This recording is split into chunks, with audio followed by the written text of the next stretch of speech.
Hmm. Wow.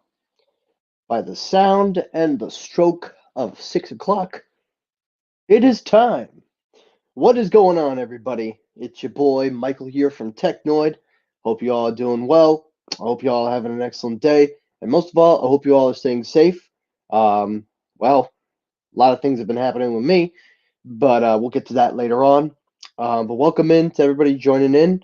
Not going to be on here for too long, about maybe half an hour, maybe 45 minutes max. I'm not going to push an hour. I'm really not feeling well enough to go a full hour, but if we do, we'll see. So, welcome in, everybody. So, I guess for starters, I guess we could start off with how have I been feeling? Ain't that a conversation? Well, I went and took a COVID test. We will wait the results. Hopefully, they come back negative. But so far, there are days where I feel really good. There are days where I feel so energetic I could do anything, and then the next day it's like everything's just gone. Thankfully, I haven't lost my taste of anything. I haven't lost my smell or taste. So, fingers crossed. Hoping it's not COVID. But if it is, just gotta stay home. But again, I urge everybody, stay safe out there. Take care of yourselves because you never know when you have. I'll be all right though, guys. Even with COVID and whatever, if it is, if it is. If not, doesn't matter. Still doing videos for you guys. So welcome in everybody. I hope you all having a safe night, as I've said before. Now tonight's episode, I don't think we will be seeing guests, but if we do, I'll be very surprised. But tonight we're going to be talking a little bit of Apple. We'll also talk into OnePlus, the OnePlus AT. I have not given my opinion on the OnePlus AT. And for those of you watching on replay, hashtag replay crew. Now, a little bit of disclaimer before we start. If you enjoy the quality, if you enjoy the episodes, everything that I bring to you guys, please do consider hitting that subscribe button and turn on your notifications so you do not miss when I upload. Make sure you hit the like button. And to anybody watching on my live streams, any small donations are considered and appreciated, as usual, as always. And every money that you use to donate to help for the channel in the live chats will be used to help make better content and help to produce and buy better equipment and better quality sounding products. So I just want to let you know that your money is going for a good cause, so that way you don't feel ripped off or whatever, should you choose to donate. You don't have to, it's optional, but all you can do is just hit that like button and share this video out because we're going to start right now. So, without further ado, let's kick it off. And also, I'm going to be doing that a little bit of a while, guys, so I apologize. But let's start this story up with the first story, Apple. So, as you know, Apple has a good track record of talking about their products. We had their October event, September, we had WWDC. So we had three whole events, and we have everything that we need. At least that's what everybody thinks. But we have everything that we are doing. So hopefully we don't need another Apple event. But it seems Apple might be planning another event. All right, I see we have some people in the live chat. Gene's in the house. Bob, good to have you on tonight. Have you? How's everything? Hopefully you're getting much better. I hope so, Bob. But trying my best and, just trying. Tony's in the house, bringing that 4K. Yeah, that's what I'm talking about. Let's get that 4K. And Gene, once again, good to see you, Gene. Thank you guys for handling it. Make sure you hit that like button. But as I was saying, we've had three Apple events, and all three events have established that Apple has basically solidified and pretty much gotten their major products out. But it doesn't seem like Apple's going to stop. So, according to Mac rumors, now, this is just a speculation, but according to Mac rumors, it seems that there is a possibility of Apple hosting a November event. Now, this isn't confirmed, this isn't considered to be official, but this is just based off of some evidence and some leftover products that were not announced. So, as stated, AirPod Studios, AirTag, the refreshed Apple TV 4K, still these products have still not made it, and also the ARM-based CPU Macs that have still yet to be released. So some people got thinking and said, you know what? Maybe Apple can host another event. Maybe we could see what they're going to do at this event. Well, let me explain to you. Now, this is a speculation rumor. Obviously, I should put whoever wrote this article on casual alert. We see here Jill. Jill, you should be on casual alert. This is a speculation article, not a November confirmed article. But because she does state that it is her opinion, I will not put her on casual alert. She at least was nice enough to say it was her opinion, so you got lucky there, Jill. But taking a look at it, there is sufficient enough evidence here that could point if Apple was to make a November event, it would be a very good event. So for starters, they could announce the AirPod Studios there. They could also debut AirTags, but there's a rumor going around saying that AirTags may actually be announced as a press release because it seems like they're ready to pull the trigger. It seems like they're ready to go. The Silicone Max would be the main show. Maybe we'll finally get that redesigned Mac or whatever. And then the Apple TV refresh. Now, of course, they're saying that the TV refresh will not be into consideration until 2021, which by that point they'll probably have the A14X chip. But taking a look at this and then going back to the article,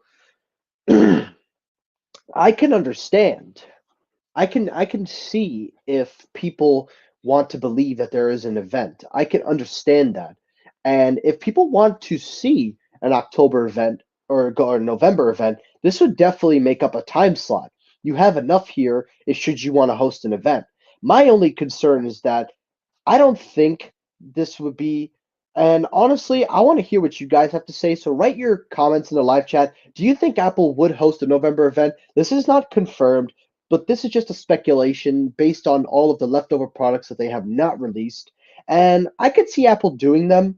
And Tony writes, with COVID messing everything up, I wouldn't be surprised. Not just Apple, but all companies seems to be doing small reveals here and there. You're absolutely right. COVID definitely threw things off in a big and major way. It's not where nowadays you would definitely go and say, oh, I can expect this and that. COVID kind of really took that notice and just basically just said everything that you thought of, it's done. So I can understand where you're coming from, Tony. I understand exactly what you're saying. So I can appreciate that. But if Apple was to host a November event, they would probably have announced it by the beginning of November into the middle before, because there's a date here saying November 17th, which I just don't believe. But I don't know. It really comes down to if Apple wants to do it. They've already had 3 events, so what's stopped them from doing a 4th event? And you know what? I'm on board if they do, because these events are honestly great. So that's it for the Apple news. Let me know your thoughts down below. What do you guys think? Now let's move on to story number 2. Story number 2, keeping up with Apple, is the iPhone 12 and 12 Pro pre-orders. Now, as you know, Apple announced the pre-orders a few days ago, and everybody's been jumping on. Everybody's been going in. I see we have Sean in the house. Sean, thank you for stopping by. Well, it looks like Apple is going to be ahead on schedule, and it looks like you'll be receiving your phone early because Apple begins shipping the first iPhone 12 and 12 Pro pre-orders ahead of the Friday release. So that is some really good news and a sign that Apple definitely is on sale to get these phones out in time. And most of all, they're going to make a lot of money. Now, I want to know your guys' thoughts. Do you guys believe that the iPhone 12 or the 12 Pro, which one of the two do you think will be the best-selling iPhone device? I personally am going to go with the 12 and the 12 mini because I can see in the live chat, Gene says he will be pre-ordering his in January. So that's good to know, Gene. I'm glad to hear that. Who else is pre-ordering? Anybody else pre-ordering? I thought I saw somebody else said they were pre-ordering. Bob is pre-ordering the iPhone 12 Pro. So we've got people pre-ordering 2 different variants of the phones, but one of them is mostly going to make up the sales. And the one that I think is going to make up the biggest sales is the iPhone 12. Tony says he'll be pre-ordering. Tony, if you are pre-ordering the iPhone 12 Pro Max, or maybe you're answering the question, let me know. Just be careful. Good. I'm glad. It seems there's a market for this, and I'm really happy of the fact that Apple is really pushing this, and I'm really, really excited because this shows Apple is off to a right start. This is very good because not only will Apple be on track. Barry, thank you for joining. Terrific. So I can get the iPhone without a charging brick sooner. Forget the iPhone Apple. Sorry, Barry, but I already covered that in my yesterday's episode. But thank you for stopping by, and I will definitely talk about that. I will reiterate. iPhone 12 Pro Max. Mike is in the house. Mike, thank you for joining in. But this shows Apple is on track, and it shows people are willing to pay. Now, of course, Barry did bring up the one main thing, the whole charging brick. Now, I did talk about this in my yesterday's episode of Technoid. I did discuss where I said that Apple will not have a charging brick in the box, how the only reason they were able to say that is because the argument that can be made, they made. And the problem with that argument, in my opinion, is that they're not caring about the environment. I've already said my evidence. I've already said it. I urge you guys to check out yesterday's episode if you missed my claims. And also, I talked about it on the SMT's channel. So I have documented myself saying that Apple does not care. But at the same time, I'm also not mad because this boosts third-party sales. I am really happy that third-party dealers like Aukey, Anker, and other brands can finally pick up USB-C power bricks sales. So I'm kind of okay with that because I'm always good with third parties getting involved. But at the same time, this was a chance for Apple to introduce the users to USB-C, especially the Pro users. I could be fine with the iPhone 12 and 12 mini not including a charging brick, but I don't think the Pro and the Pro Max are the ones that you should not include. I don't like that idea. I think the Pro and Pro Max should have had the brick, but the 12 and 12 mini, I think I can let go of that. Barry, if I was you, I would just hold on to those stocks, brother, before you sell them. Honestly, you may not have to like Apple, but they will make you money. So trust me when I say don't sell them right away. Or at least if you bought them recently, hold them for a year, don't pay the capital gain or whatever, and just save. I mean, if you already held them for a year, you can do what you want. But I'm telling you, just save your stocks. You'll definitely make some money. If you want any proof, look no further. And trust me, I'm not even a big Apple fan myself. I love Apple, but I'm not an Apple sheep. But yeah, another thing that this does, which I'm cool with it, but at the same time, I'm not cool with it because again, you got to make consumers spend extra money when they should have had it in the box. And Apple, to me, I felt this was the year you could have did it right, but they didn't do it. But with that said, though, I don't think it's going to stop people from buying these products. Now, inside, there is a little bit more. As you can see, there is proof that the iPhone 12s are shipping out faster. And it seems that this is going to be awesome. Now, Tony has a question. Any suggestions on a multi-port USB-C? I can't seem to find 4 or more ports. I don't want one for each device I have. Tony, a good place to start, in my opinion, would be Aukey, the Aukey Anami 4-port charger. I think there's 2 USB-Cs and then 1 USB-A, so there's 3 ports. But I think they have one with 4. I can look for you, and I will personally get back to you. But I would say check Aukey and Anker. Those are some 2s that I would start with. But yeah, this is a good sign for Apple that they're getting their shipments out, and I'm really happy about that. And I'm really glad that we are going to see more and more variants come through. Now I'm going to move up a little bit. All right, now you guys see me sitting up because I'm starting to feel a little bit better because that's what happens when you have something to do while you're sick. But anyway, guys, so far we got 10 people in the house. That's more than anything I thought we were going to get. So thank you guys for tuning in. Let's get to 10 likes. Let's hit it up. Story number 3. Let's talk about Verizon and the Oneplus 8T. So as you know, OnePlus had a brand new phone called the Oneplus 8T. And of course, a lot of people didn't really care because, of course, this came a day after the Apple event and people still were not stopping talking about the iPhone. So it definitely made sense if they wanted to keep talking about the iPhone. But it seems that this year's OnePlus 8T is a rather strange because for the first time that I can remember, this is the first time a OnePlus phone has not only bored people, but I feel like this was all going to happen at some point. But before I talk about that, let's talk about the Verizon news and I'll discuss the phone. But here it is. Verizon skips the OnePlus 8T as T-Mobile gets a special variant. So basically, Verizon is not picking up the OnePlus 8T. Now, Verizon did have a OnePlus phone, the OnePlus 8 Pro 5G, the ultra-wideband edition phone. Well, it seems like they're not picking up this variant, which is actually kind of shocking, but at the same time, I can understand why. But it seems T-Mobile will be getting a very special variant, according to the rumors. It says here that T-Mobile announces the Un-carrier will be the exclusive U.S. wireless provider for the OnePlus 8T plus 5G. That is a weird title to call a phone. So, yeah. The new 5G smartphone taps into T-Mobile's 600 megahertz 5G and 2.5 gigahertz 5G spectrum on America's first and largest 5G network. And all that 5G is covered on top of T-Mobile's advanced LTE network, which covers 99% of Americans. Plus, both new and existing T-Mobile customers get it for half off via a 24-month bill credit when adding a new line. The new 5G smartphone will be available for pre-order on October 16th and in stores October 23rd. So basically, AT&T said, we're not carrying it. Verizon was like, nope. T-Mobile, they're going to keep doing it. Now that's fine. I'm cool with that. If T-Mobile wants to pick this up, if they want to do that, uh, by all means, they're entitled to. They don't have to, but hey, you know what? I'm cool with that.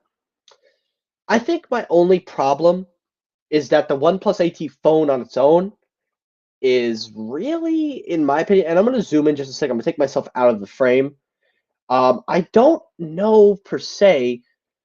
I don't know. Like I, there's a lot for me to say about this phone because even though there's something to enjoy, I don't see myself really kind of excited. Not as excited as I was with the Apple iPhone, the Google Pixel 5, and even the Samsung Note. But even then, the Note was eh. But with all that said, though, I am happy that T-Mobile is getting their variant, so that way T-Mobile customers, if you choose to want to access 5G, you could choose to access 5G on T-Mobile's network. But I don't know. I don't know how to feel about that. So write your thoughts down below. Let me know if you think Verizon was the right carrier to get this. Let me know if Verizon should have, but I'm not sure myself. I really don't know.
Well, oh, okay.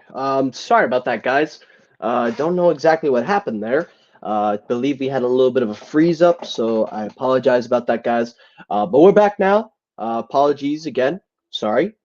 But no, looks like we are running. Looks like we're up and running. I'm just double checking on my end to make sure the feed is good to go. And it looks like we are fine. Let me know if I sound clear. If there's anything wrong, guys, please do let me know. We'll definitely fix that as best as I can. But let's continue. Now let's talk about the OnePlus AT. So the OnePlus AT, a phone that I'm going to be honest, I kind of forgot about. And I'm pretty sure a lot of us did. And I think this is probably, in my opinion, I think this is the first time where I think I've seen YouTubers literally had to struggle to get a review. It looked like they were struggling to find a reason to recommend this phone because the iPhone came out. I watched the OnePlus AT event for what it was worth, and I thought, hey, I thought, okay, this is a good phone. I didn't see anything wrong with the OnePlus AT. I thought it was just a follow up like every year with OnePlus. But this was literally the first year where I said, so what's special about this phone? Because I truly could not find anything that made me excited or made me even consider it. I didn't find a thing to relate about the OnePlus AT. And all these YouTubers that I'm watching, like MKBHD, Dave 2D, Lou from Unbox Therapy, they all like were struggling to find reasons. And you'd think the biggest YouTubers on this platform would be kissing OnePlus's ass, giving them every benefit, every positive crave, everything in the book.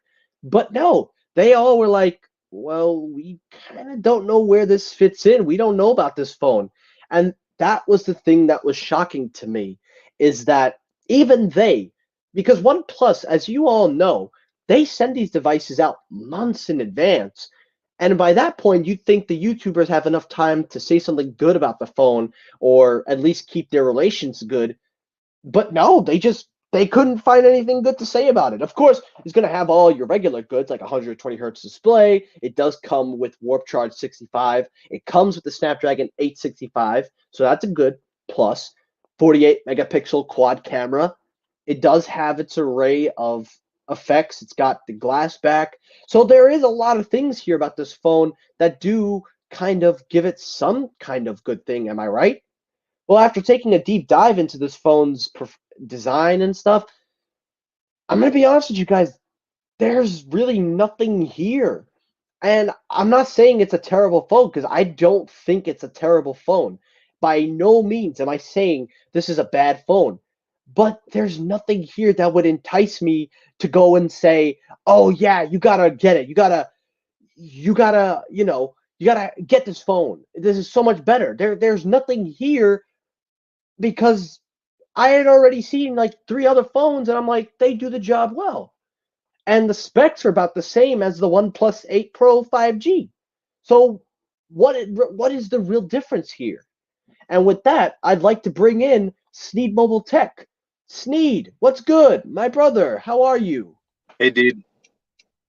Yeah, man. Well, it's one thing to be sick, but it's another thing to start waking up and feeling much better once you start to see more people joining in. What's up, buddy? How are you, man? Yeah, I'm trying, man. Yeah, I took a COVID test, so we'll see the results in a few days. Hopefully it's negative, so fingers crossed. You didn't you get one last week? I did, but I couldn't find the results again. But so I ran and retested myself. So I took 2 tests. The first test, Oh, okay.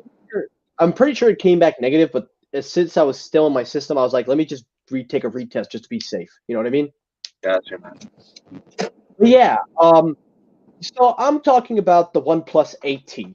I'm talking about this phone because I said it in the beginning. I don't know if you've heard me. I don't know if you were watching, but a lot of people were struggling to say things about this phone because a lot of people forgot about it because the iPhone event was literally the day before, and then when this phone was announced, the big YouTubers came out with their videos, and even they had a hard time. They're like, we don't kind of really know what to say, and I think I know why.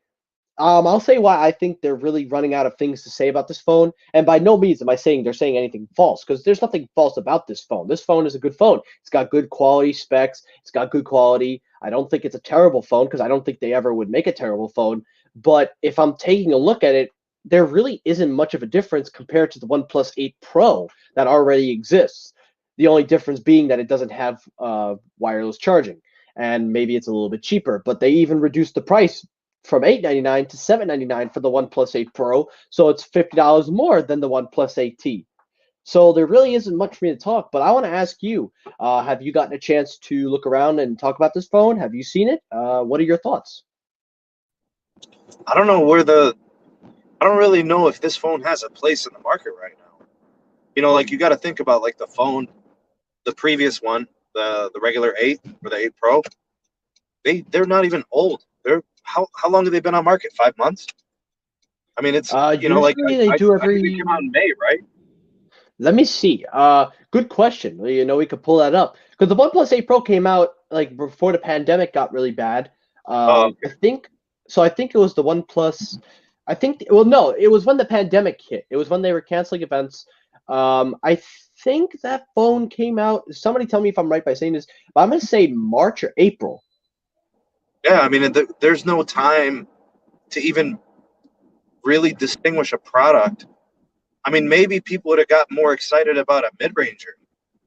Mm-hmm. That's something that's like tickling people's fancy these days. Get a phone that Mm-hmm. costs around dollars.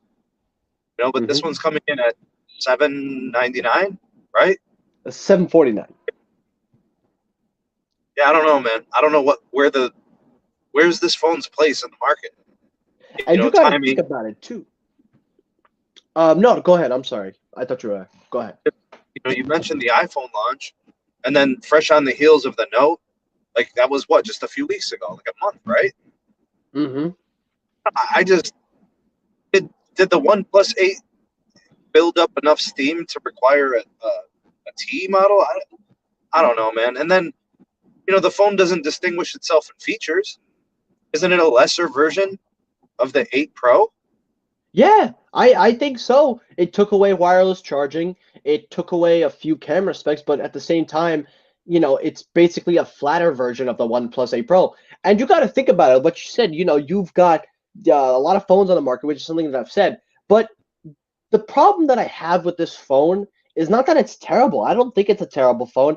I just don't think there's no demand for it. I don't think that people really want this because All there's right. already enough on the market. Let me ask you, Mike. I mean, this is just your personal preference. You tell me. If you were a customer that was considering getting an 8 or an 8 Pro, and you said, I'm going to wait and see what the 8T offers. After I see what the 8T offers, I'll decide if I want an 8 Pro, or an 8T. If that's you and you haven't made a decision yet, what are you now buying?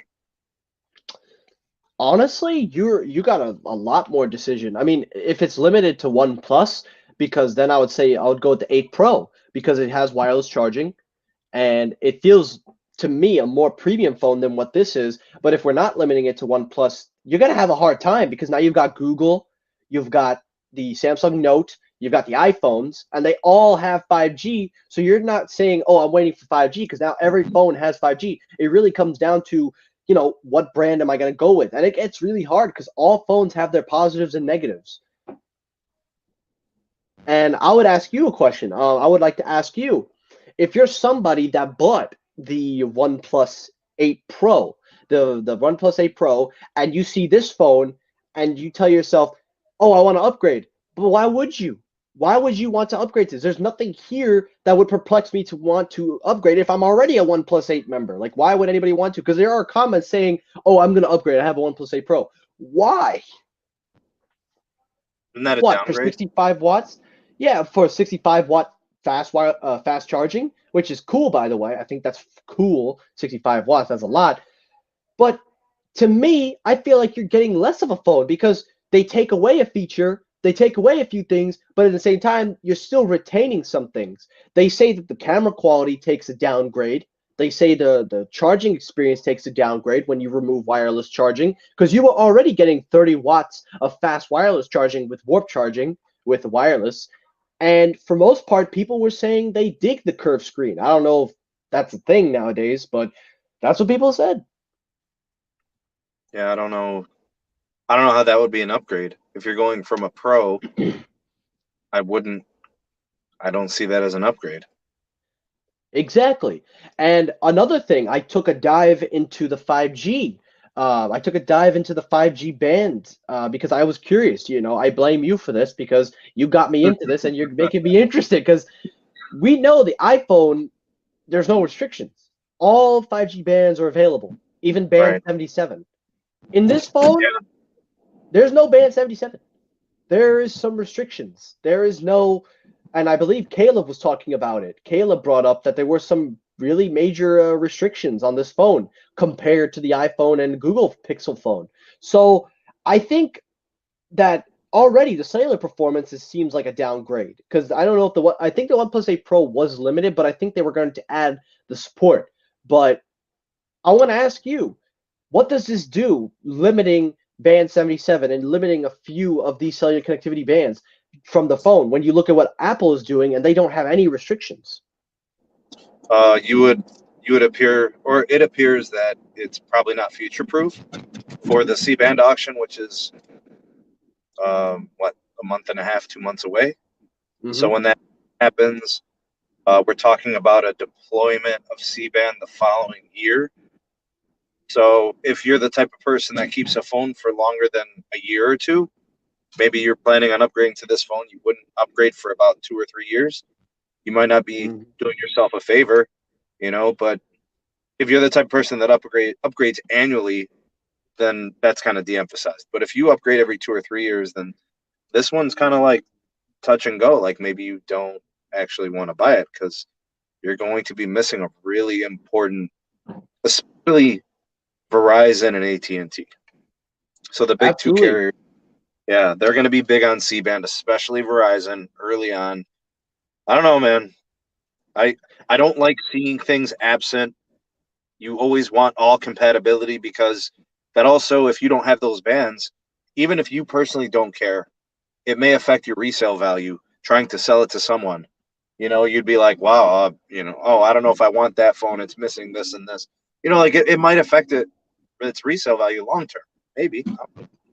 Oh, absolutely. I believe that if you can include a certain few things that make the phone future-proof and it adds to the resale value, that's a spot in the right direction. But in the case of the OnePlus 8T, I don't, and you're right, I don't know where this fits in because this phone to me feels like it should have been released. It's not going to sell. Can we agree? It's not really going to sell. Yes, it's not going to sell. No, it's not. Like It's bad enough they're not even doing strong sales. I want to just say I found out something. This phone, the sales of OnePlus have actually not increased or decreased since they've come to America from the time span from this phone to the last, and even from the most popular 7 Pro.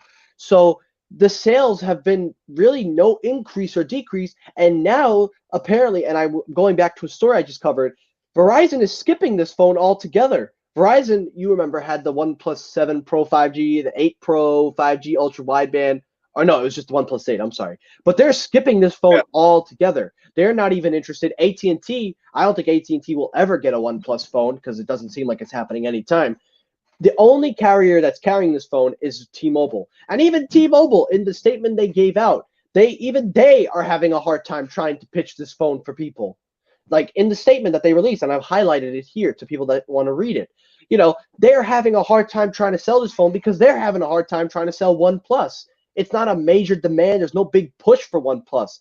And I feel like they do make good phones, but this timing of this particular phone is terrible. It's a terrible time to release this thing. Yeah, I don't. So the one thing that OnePlus had to do, OnePlus had to get in Verizon, and they had to get in AT&T, and they got in Verizon, but not at the right time and not with the right model, and then they never got into AT&T really, and you simply cannot sell units without being prominent in carrier stores, and there has to be a push for your phones, and there has to be an advantage. Like you have to convince customers like this is one of the best phones you can get, and it's more affordable. It was never conveyed to those customers. People are still primarily choosing iPhone, and if they're not choosing an iPhone, they're looking at a Galaxy S or Note, and it's really the S. It's not even really the Note anymore. Yeah, there's just no. Yeah, because and actually, if we're gonna be honest with you, bro, it's actually not OnePlus's fault they're not selling phones. It's actually Apple's fault. Apple made a phone for $400, and they make a flagship for $700. Which isn't a problem, that's what they got to do to make money. But at the same time, that's what takes away. But yeah, exactly. So that's my point is when Apple started making affordable phones that perform as good as their expensive ones, the market was done. It's over. Anybody who was thinking about buying an Android because they couldn't afford an iPhone, well, now iPhones are affordable. So yeah, and I would go even further and say, I would say that, you got to think about OnePlus. When they came in here, they're the ones that did this. They shook up the industry when they came with the OnePlus 6T. That phone was the phone that started this mid-range trend. It started this trend of trying to make phones that are lower, but also value performance and all that crap. So you remember, I have it documented. I started a documentary series that I should have continued. I don't know why I didn't continue it, but I'm going to try to continue it. I was documenting, and OnePlus was literally the one that started the trend. And now it seems like they're going to be the one that really kind of lost the trend. And there's a couple things that happen there, Mike. You bring up a good point, man. That trend about bringing in value, the value in the OnePlus is gone. It's an expensive phone now. And it had to be that way. It had to be, because if they were going to compete, they needed an expensive flagship phone. But then, they come out with the OnePlus Nord. It doesn't get released. It releases in other countries. And that phone would have probably been the safest bet phone could they have released in America. They didn't do that. Then they released the OnePlus 8 Pro, and everybody's like, damn, that's too expensive. Then they make the OnePlus 8T, and it's like, it's not that cheap. It's not really that different. So OnePlus has reached the point where it's like with every company at this point. It's become a basic everyday company when it came to America. And it doesn't help that the CEO, they're left, he's gone. They said that he's done. Like he stepped down. But he was relieved of his duty. He didn't step down, dude. Okay, so he was relieved of his duties. So it doesn't change the fact that you now OnePlus doesn't have a direction that they're steering towards. At this rate, you could literally grab Marcus and all them, and they'll literally steer the ship without a captain because there's no direction with OnePlus. They're like the direction is off course, and they need somebody to get them back and be Well, like, "We got to get back." Honestly, Mike, if we're gonna call a spade, he failed. He did. He was not able to capitalize on the North American. No, you're right. I'll give you that. The one, what was the name of the CEO? Carl Pay, Pie. I think it was Pete Lau. Can't say, Pete Lau. Yeah, Pete Lau. Now, listen, Pete Lau. I mean, I can understand his ambition as a CEO. I understand, I'm not saying he's a terrible CEO. He did everything he could. If there was one thing successful that he did was that he brought OnePlus to America. But that's where his failure came in. He couldn't capitalize on it. And it was bad enough also. It was bad enough that this, and I'm not going to risk my monetization for this video, but this dude went on Marcus's channel and he didn't even care enough to keep the OnePlus Nord, the budget device. He didn't even care enough to be like, oh, yeah, well, here it is. I'm just going to show it. You know what? There's no surprise. Here it is. I'm going to just show it. And that pissed me the hell off. And I don't know why it pissed me off. I guess it pissed me off because here you've got a CEO who's here trying to build hype. And then he just goes, I'm going to just show it. Everybody and all the OnePlus fans will say, oh, it's so amazing. This is great. But at the same time, your sales suck. Now, of course, this phone is in Europe. It's in other parts of the country. It's not in America, so it's probably doing better out there. But even then, that was a phone that I could have said, you know what? That can capitalize. That can make up for sales. That phone is a mid-ranger, and that's the phone they need in their lineup. And I'm going to go back to the OnePlus website for a second, because if you look at the OnePlus website and you look at the lineup, they don't even have a mid-ranger. They've got the 8T, the 8 Pro, the OnePlus 8. If you want to call that a mid-range, you can call that a mid-range. The 7T Pro McLaren edition, which their partnership with McLaren is done, from what I've heard. They're not doing McLaren anymore, Sam. The OnePlus I think you're right. I heard the same thing, dude. I think you're right. So OnePlus has gone completely off. There's no direction. Now the CEO is stepping down, and now you have a OnePlus 8T where not only are we trying to figure out where this phone fits in, but we're trying to figure out where is OnePlus heading. And I think my problem with OnePlus, the company right now, is that this was all bound to happen. This was bound to happen at some point because it's only a matter of time before you're able to keep your phones and you build phones. Because when they started relatively cheap. As time went, they slowly got a little expensive, but they still kept it at a price range where everybody can afford. But then they reached the point where they were at, all right, it's time to make the big step. We have to make a flagship. They push and they make it, but then, of course, nothing happens. So that's kind of where all companies go. Where all companies go up, there's at some point they have to start coming down. And I think this is the part where we're seeing OnePlus is starting to take the dive down because they haven't been able to get AT&T. Verizon only picked up one phone in their entire span of being in the US. T-Mobile is trying to push them, but even then, T-Mobile has them in the back of the store. So I would ask you a question, Sam, when you come back, when you're ready. Is there even a demand for OnePlus, and what do they do? What do they do to keep themselves relevant in the American market? Because I still think there is something that they can do. There's things they can offer because it's not the end for OnePlus. I'm not saying they're going to fail. They're not going to be bought out. They're not going to do anything.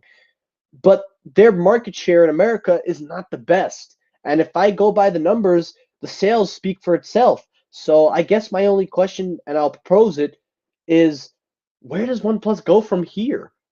Because they said they were going to go back to being the cheap, expensive phones that they are known to be made, but then that came out and it didn't even do anything for them. So I guess my question, and I'll see when you come back, is where do they go from here? And I asked the live chat, to everybody in the live chat, write your answer. I'll tell you where they go from here. They have to go back to their roots. They simply cannot sell flagships in North America at that price point. They don't have the mind share. They don't have the correct marketing. they're playing at a disadvantage going up against Samsung and other Androids that have more mind share. Plus, you're at the disadvantage of a continent that literally prefers iOS and the iPhone for hardware. And people are stubborn and they're not really willing to change. So you're not gonna get iPhone users. So now you've restricted half of your consumer base. Let's talk Androids. Who's gonna leave Samsung for a OnePlus? Not many, unless they're just sick of paying $1,000 or more. But if you're gonna save $200, maybe some would switch to OnePlus. I just don't see the value proposition unless they were selling their phones for even less. Maybe they have to do what Google did. Maybe they have to get down into true mid-range territory. Maybe they have to come in at $599. They're not selling flagships at $799 and $899 in this country. They're just not. And that's fair. That's fair. You know what? That's a fair point. Do what Google did. And, OnePlus said they were going to go back to their roots. But if they went back to their roots, where's that device? It was called the OnePlus Nord. They could have released it here, but they didn't do it. Take a look at the OnePlus 8 Pro, a phone that I think is actually a very good phone. I think the OnePlus 8 Pro is a good phone. The price is $799. Does that say mid-range? Not necessarily, but the price is okay, at least for what you get, in my opinion. OnePlus 8, the OnePlus 8, $599. See, that right there, that's a mid-range for $599. That, to me, is the one that should be considered a mid-range. Then if you go back further, the OnePlus 7T, the 7 Pro, which I think we can all agree, the 7 Pro was really the best OnePlus has ever made. Look at it, $500. So you're right. They have to go back to their roots. They have to go back to what made them OnePlus. They have to go back to being that moderator. They have to go back and be the OnePlus that they can be. Their sales are terrible. Their sales, they don't sell well. And taking a look at, Google and taking a look at what now Apple's going to do, they're going to suffer. And, I remember we had talked, Sam, me and you, we had said, OnePlus is a company not to mess with. We had a lot of high hopes for them coming to America. They were the first Chinese brand that I can remember making its way over to America during the John Ledger era, and it was a big deal. We had high hopes. We really saw a lot with OnePlus. We had a lot of potential, and now you see this, and then you were like, well, where do they go from here? So I agree. They have to make phones that are cheaper. They're going to have to do something to change it fast. They need a CEO that can handle the American market. I think the Pixels are just a big problem for them. iPhones will always be a problem to any competition. It doesn't matter if it's OnePlus or anybody. I think the iPhones are just... So I really think they're going to have to pull a Pixel or pull a Pixel 4a or 3a or hell, even a Pixel 5. I don't know. Well, at least on a side note, while we're at it, they did release a brand new earbud, the OnePlus Buzz Z. You know what? Let's just move on. These names are terrible, bro. Dude, I don't even want to talk about it. All right, last topic, last story, and then I think we'll end it there, Sam. Now, I don't know if you're going live tonight. Are you going live, or are you just going to kick it in for the night? Yeah, I'll be going live tonight. Sweet. I'll definitely be watching. So you've heard it first, guys. CSMT will be going live. Yeah. But the last story is actually Samsung. I saved Samsung for last. I'm gonna have to rename this episode to the OnePlus AT reaction and more. So, according to a couple of news outlets and a couple of news sources, it seems that Samsung will reportedly debut the brand new S phone not in February, but in January of 2021. According to the new leaks that have been rendered, and according to some sources within the supply chain saying that Samsung is actually rapidly increasing production. They're rushing production. So it's according to also OnLeaks, who, he's the most reliable leaker. OnLeaks gives us this render partnered with Voice. Basically, it seems like Samsung is pushing out ultimately what looks like the same phone, the S20, except with a slightly different camera bump. I honestly like. Wait, do I really need to keep talking about this? It's the same damn phone. It's the same damn phone, and they're going to push it out in January 2021. Sam, I need to ask you this question, and I need you to tell me honestly, what is going on with smartphones nowadays? Like, is it because Apple came out with the iPhone 12s and the 12 Pro and everything? Everybody's scared now. They got to push theirs out. Like, what is going on That in is cellular? that is exactly it, bro.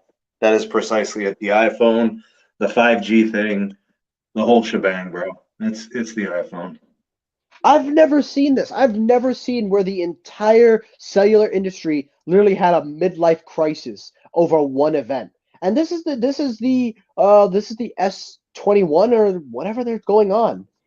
I really don't know what's going on with the cellular industry. Now listen, Samsung, as you know, they're not going to have a problem selling this, but you know, January, at least with February, you could They're be gonna like, force okay, the issue, dude. They're gonna force the issue. They're gonna push this as hard as they can. Yeah. but think about it though, Sam. The queue ends January 2021. The queues don't start till at least in February. That's when the brand new Samsung comes out at the start of the queue. You're starting this in January of 2021. What makes them? The holidays are over. The new year's begun. People have already spent their money. So what could you possibly make up for in January? The holidays are pretty much over.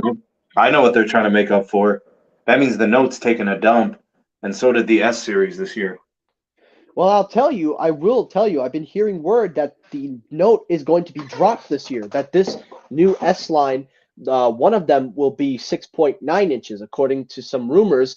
They're saying that the Ultra is going to take over the Note and it will support the stylus. They're saying that this will be the Ultra. The Ultra will be the new Note. And I'm saying it since last year, so I'm not the only one saying this. If you guys want any proof that I've been saying the Ultra will replace the Note, go back to one of my videos from last year. I said that, and I believe it's happening. But I have to ask you, though, Sam. I really got to ask this question. You know, with the Note gone, and foldables will take up that August event, there's no way around it. They're going to put foldables.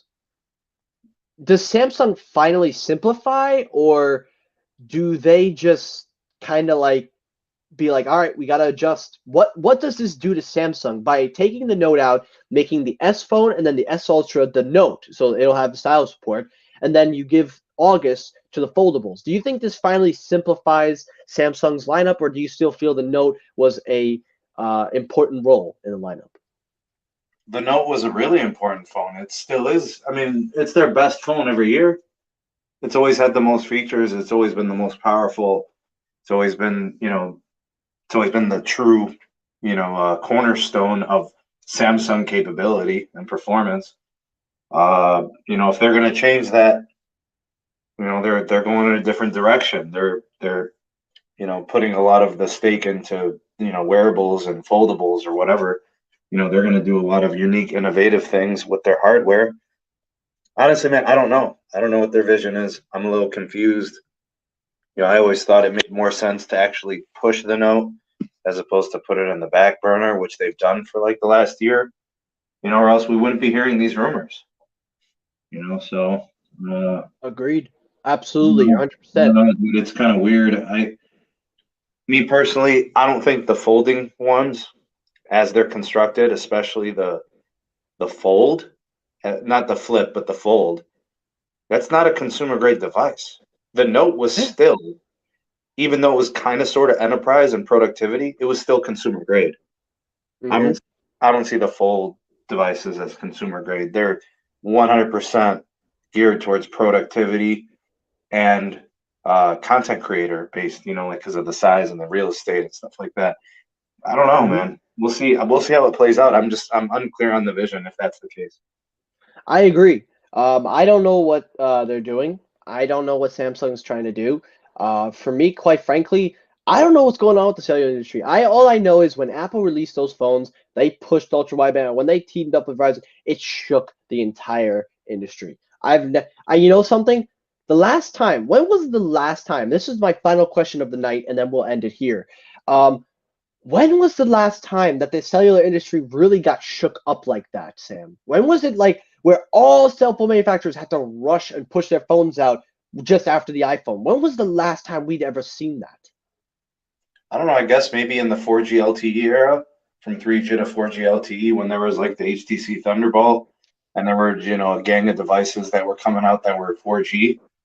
Maybe. Hmm. I don't know. I can't honestly say that ever really happened.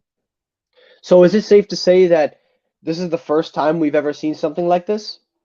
I don't know. There's a lot going on in cellular too, like when it comes to smartphone and mobility. Hmm.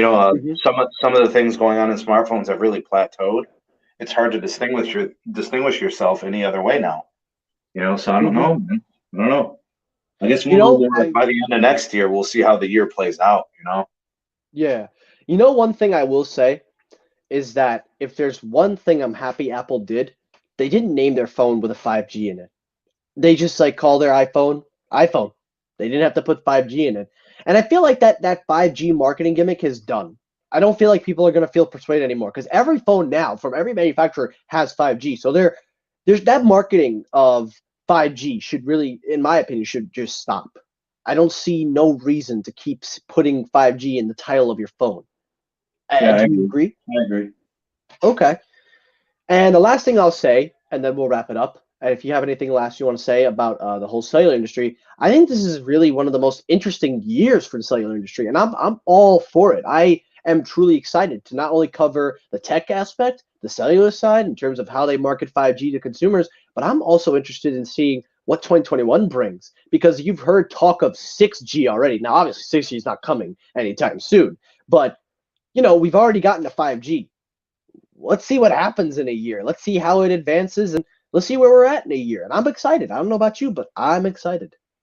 I'm big time excited for cellular, dude. I know a lot's going to happen. There's going to be a lot of transcendental technologies.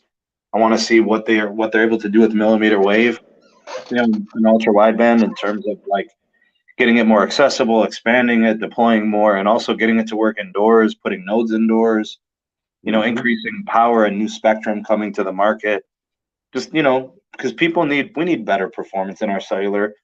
We've seen what happened with the pandemic and the stress that we put on networks. So I'm excited to see it And become more capacitive. I'm amped, bro. and this is why I partner myself with the Sneed Mobile Tech community because the SMT Nation is a nation you just cannot be beat. I will say that right now. That's right. Fun. Y'all got to join the Discord. It's fun. I'm telling y'all right now. If y'all have Discord, join that Discord.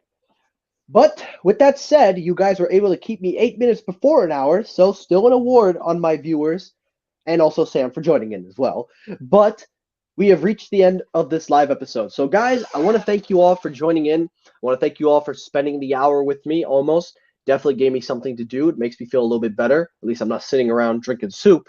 I want to thank Sam for joining in. I appreciate you as always, man. Thank you for joining. Yeah, I will thanks see for you having me, tonight bro. on your Appreciate you, man. I will see you on your live stream tonight. Why don't you let everybody know what time you are going live tonight? Man, we'll probably go on around 8:30. I'd say 8:30 Is it going to Eastern be Standard. Yeah. is it going to be solo? Uh, I'll probably I'll probably throw out some links. We'll see if anybody wants to join. I'll throw it out there. I don't know, man. We'll see. I'll make a decision in the next hour. Of course, absolutely. It's your stream, not mine. So you make the calls. You're the judge.